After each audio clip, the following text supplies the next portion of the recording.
Avec Emmanuel, avec Elisabeth, Lucie, Elodie aussi, nos infirmières d'endoscopie.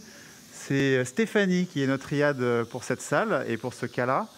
Et donc ce qu'on vous propose, en fait, c'est ce cas d'un patient de 53 ans, un cas de polype gastrique. Diapo suivante. Donc c'est un patient qui a comme principal antécédent une obésité de stade 3 avec des complications métaboliques à type d'hypertension artérielle, de diabète de type 2 et aussi un SAS appareillé. Et en fait, c'est un patient asymptomatique chez qui il est réalisé une fibroscopie en pré-geste d'une chirurgie bariatrique. Diapo suivante. Et donc sur cette fibroscopie est retrouvé de manière fortuite un polype antral que vous pouvez bien voir. Donc c'est un polype pédiculé sur la photo de gauche. Sur la photo de droite, vous voyez qu'il a tendance à se prolaber au niveau du pylore. Et diapo suivante, donc les biopsies sont faites par notre correspondante. Alors, s'il y a un message important à retenir, et il a été très bien fait par notre correspondante, c'est qu'elle a effectivement biopsié le polype, mais surtout, elle a fait des biopsies en dehors du polype, et elle a fait une cartographie gastrique, ce qui a été une très bonne idée. Comme vous pouvez le voir, le polype antral, la NAPAT ne pouvait pas trop se prononcer sur le caractère éventuellement hyperplasique et ne retrouvait pas de lésion adénomateuse. Et par contre, ce qui est assez intéressant, c'est que sur la cartographie gastrique, les biopsies antrales étaient retrouvées une gastrite chronique, sans métaplasie intestinale ni Helicobacter pylori, mais par contre, les biopsies FINDIC retrouvaient une gastrite atrophique avec métaplasie intestinale, et l'aspect pouvait être compatible avec une maladie de Birmer. Donc découverte fortuite là encore, et ça a été confirmé par son bilan biologique complémentaire qui a retrouvé des anticorps anticellules pariétales positives et les antifacteurs intrinsèques étaient E négatifs, et pour l'instant, pas de carence en B12, puisque vous voyez, elle était normale. Diapo suivante. Donc, ce qu'on se propose de vous montrer, c'est de faire une cartographie optique gastrique et puis de réséquer, bien sûr, ce polype antral pour en avoir une histologie définitive. Diapo suivante. Donc, les objectifs pédagogiques sont de discuter des lésions prénéoplasiques et néoplasiques gastriques, et puis aussi de discuter les modalités de résection de ces polypes gastriques. Là, on se situe dans le fundus. Donc là, je suis juste en sous-cardial, vous voyez. Déjà, on peut voir que globalement, même s'il est un peu insufflé, le fundus est relativement atrophique de façon macroscopique, c'est-à-dire qu'on ne retrouve pas les plis habituels que vous avez dans le fundus. Et si on doit délimiter l'antre et le fundus, on est bien embêté. Éventuellement, avec l'angulus, on peut se donner une petite idée. Mais globalement, vous avez un fundus qui est vraiment atrophique, ce qui confie un peu les données histologiques qu'on avait. Alors, on va se pencher d'abord sur le fundus et puis on ira voir le polype après. Parce que sur le fundus, il y a des choses assez intéressantes à voir. Alors déjà, simplement en lumière blanche, je travaille avec un Olympus, un GIF HQ 190, avec donc la nouvelle colonne EVIS. Et donc, simplement en lumière blanche, déjà, vous pouvez distinguer ces petits aspects de verrues, entre guillemets, du fundus, sur lequel on était en train de s'interroger justement avec Emmanuel. Alors, dans le contexte de Birmer, évidemment, ce qu'on peut évoquer, c'est peut-être des petits océlomes, la situation fundique, l'aspect multiple et de petite taille. C'est vrai que parfois, ils sont un petit peu plus vascularisés, donc un petit peu plus rouges, mais et un peu translucides.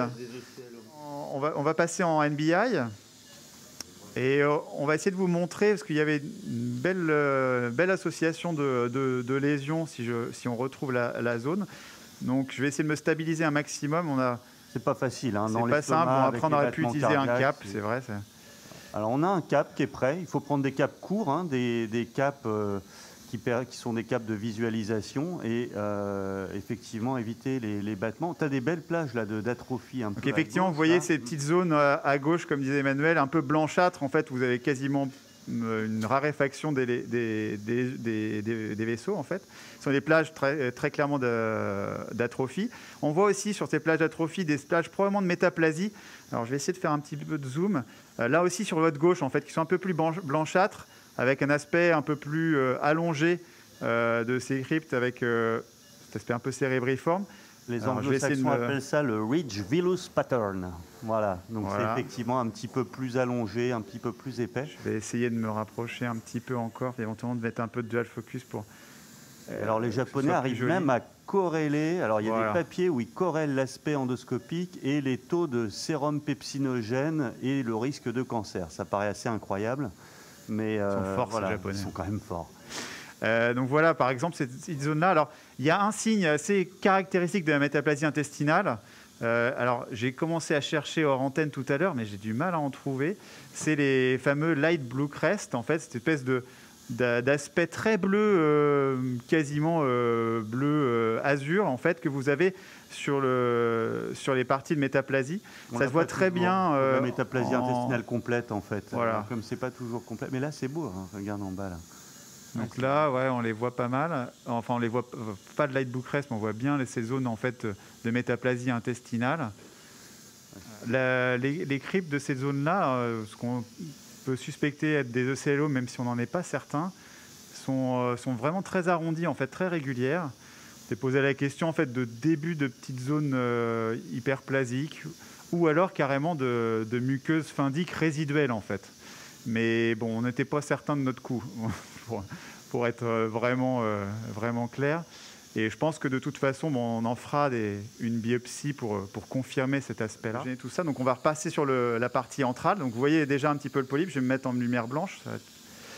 Donc il était prolabé quand je suis arrivé, puis à force avec l'insufflation, il est plus prolabé. Vous voyez que le pied est assez large. Alors en fait, on voit presque mieux en NBI. Donc on a un pied qui paraît relativement normal, sauf sur sa partie un peu basse. Là, vous voyez, il y a une espèce de zone qui est peut-être une zone de métaplasie, en fait, qui est vraiment à la base du pied. On verra si on la prend en même temps, mais on va être vraiment un peu large autrement. Et puis sur la tête du polype, on a un pit pattern qui est très, très variable en fait en fonction des zones. On a des zones un peu ulcérées, vous voyez, en fait cette zone-là, c'est pas un dépôt hein, sur la partie blanche, c'est vraiment une zone un peu plus ulcérée du polype. Et puis donc on a cet aspect assez irrégulier. On en discutait avec Lionel tout à l'heure. Moi, j'achèterais bien l'hyperplasique avec des petits foyers d'adénome. Vous voyez, en fait, ces zones-là qui est un petit peu plus irrégulière. L'important, c'est d'apprendre la classification VS, qui est celle des lésions à risque, donc des adénomes avec la séquence dysplasie de bas grade au grade cancer. Et en gros, quand il y a des lésions avec une démarcation en relief, des zones planes mais surélevées, quand il y a une espèce de marche d'escalier, c'est à risque. Et puis quand il y a un caractère irrégulier des vaisseaux et de la muqueuse, c'est évidemment irrégulier. Alors c'est quelque chose qui est là aussi à apprendre. Il y a un message fort dans l'estomac, c'est que les petites ulcérations, les polypes un peu ulcérés, ça n'est pas en soi un facteur inquiétant comme dans l'œsophage ou le côlon, parce qu'en fait, du fait de l'acidité et des mouvements gastriques, c'est très fréquent d'avoir ces petites zones ulcérées et c'est pas forcément plus que de la dysplasie de bas grade. Alors l'hyperplasique, en fait, bon, on va peut-être passer d'ailleurs à la résection, mais globalement, l'hyperplasique, c'est assez facilement associé en plus avec le Birmer. Ça, c'est un argument, oui. Parce que c'est un argument supplémentaire. En fait, c'est du fait de la gastrite chronique induite par le Birmer. Vous avez un peu plus de risque de polype hyperplasique. Ça a bien été montré dans les études histologiques. D'ailleurs, c'était des Japonais aussi qui avaient montré ça. Et le risque de dégénérescence, il existe en fait pour les polypes hyperplasiques. Il est faible, hein, mais il est évalué entre 0,5 et 7% des polypes hyperplasiques. Donc, plus ils sont gros, plus ils ont de risque de dégénérer. J'ai l'habitude de faire, après peut-être que Manu, c'est une autre stratégie, c'est d'injecter le pied avec du sérum adrénaliné pour, en fait, là encore, comme l'ampulectomie, se donner un petit peu de temps pour pouvoir réséquer tranquillement le polype, ne pas avoir un saignement catastrophique, et par contre faire de l'hémostase précise après résection du polype. Je sais pas si oui, je suis tout à fait d'accord. Les gros pieds larges comme ça, il faut les injecter. Petite précision, les polypes hyperplasiques à réséquer, c'est ceux qui font plus de 10-15 mm. Hein, on n'enlève pas évidemment les petits. Ouais, j'injecte généreusement le polype. Rentre. Pas mal, on le voit déjà blanchir. Alors, on voit même la muqueuse adjacente blanchir. C'est assez classique dans l'estomac quand vous mettez de l'adré. On peut faire le NBI en substitution des chromos réels. Mais c'est bien, il y a beaucoup d'équipes qui continuent à faire de la chromo réelle et éventuellement un peu d'acide acétique. Donc une combinaison indigo-carmin, acide acétique. Alors là, tu es en train de te placer. Très important de bien attraper le pied, de bien béquiller. Hop. Ferme un petit peu. Hein. Non, encore. On vérifier, en fait, c'est pour ça que je voulais pour l'instant pas trop prendre le casque, on perd un peu de lumière aussi. Je voulais bien vérifier d'avoir tout pris en fait, et d'avoir tout le polype dans l'anse. Tout que la partie pylorique du polype, on la voit un peu moins bien. J'ai l'impression d'être pas trop mal. On va pouvoir le réséquer. Donc courant d'endocoupe classique, endocoupe Q.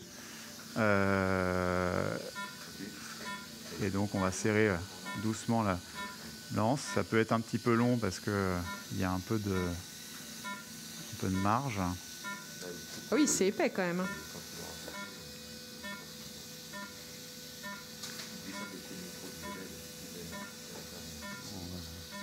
Je pense qu'après la coupe, on nous fait signe qu'on va basculer dans la salle de Marc pour voir une autre procédure que je ne vous divulgue pas.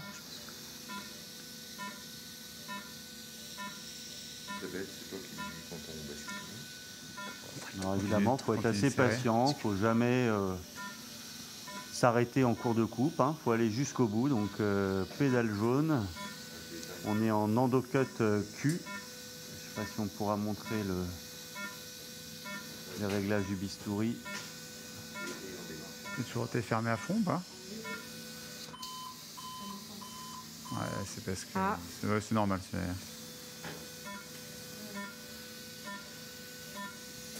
Donc c'est long, mais il faut pas paniquer, quoi. Non. Ah, bah voilà.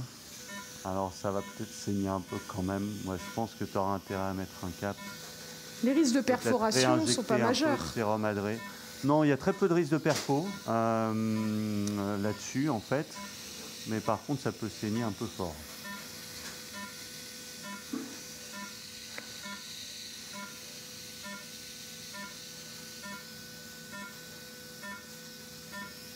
Combiné avec un peu de... Bon, quel suspense, va-t-on y arriver? Mécanique. Ah, c'est un beau morceau. Hein. Ouais. Ouais, j'aimerais bien qu'il Avant de finisse par basculer tomber, sur Marc, globalement après, tu vas mettre des clips pour sécuriser, c'est ça? Ouais. Ouais, je pense que là, l'étape, ça va être de réinjecter un peu de sérum adré, de mettre le cap probablement pour quand même être bien positionné, et puis ensuite c'est une composante très fibreuse en fait, c'est ça qui fait que c'est difficile à couper. Ouais. Voilà. Bravo. Et puis peut-être sécuriser avec des clips. On va aspirer Regarde, un peu et la puis fumée. On va regarder. Nicolas, on va Alors, te laisser. vous voyez la cicatrice? Probablement que les petits vaisseaux sont là, on les voit, en fait, on voit les petits tétons vasculaires. Ce que je vais faire, c'est que je vais faire un peu de coag avec la pointe de lance sur ces tétons vasculaires tant que je les vois pas mal. Et puis effectivement, je pense qu'on sécurisera les choses avec les clips. Bon, maman.